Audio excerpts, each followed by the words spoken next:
Есенскиот шампион во третата македонска фудбалска лига Исток екипата на Слоговиница зимските подготовки ќе ги започне на 15 јануари. Главната фаза од подготовките Слоговиница ќе отработи во Дојран во период од 27 јануари до 3 февруари. Тимот преден штипскиот стратег Емил Грнев меѓу првите третолигаши ќе ги започне подготовките, а целта е, како што рече Грнев во гостувањето во спортскиот магазин Трибина на МН телевизија, да има доволно време за подготовки, но и да одиграат квалитетни пријателски надпревари со прволигаши и второлигаши, со цел да влезат максимално подготвени во пролетниот дел. Тимот има јасна цел, тоа е потврда на првото место во трета лига Исток и обезбедување на барожот преку кој Слоговиница сака враќање во првата лига. Договорени се пријателски надпревари против кои Слоговиница ќе ја проверува формата за пролетните предизвици.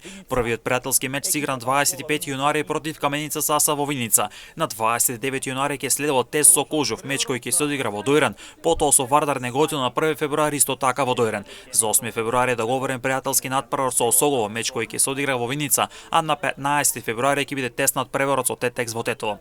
Последно засилување во тимот на Слоговиница е 22 годишниот голман Антонио Столевски, кој доаѓа од второлигаш од Победот Прилеп и кој ќе биде нов чувар на мрежата на тимот на Грнев, зашто веќе информираше МН телевизија. Дополнително тимот досега се засили со искусните играчи со прволигашко искуство, но и меѓународно, како Иван Настевски, Тони Мирчевски, Дарко Стојанов кој во пакет пристигна од второлигашот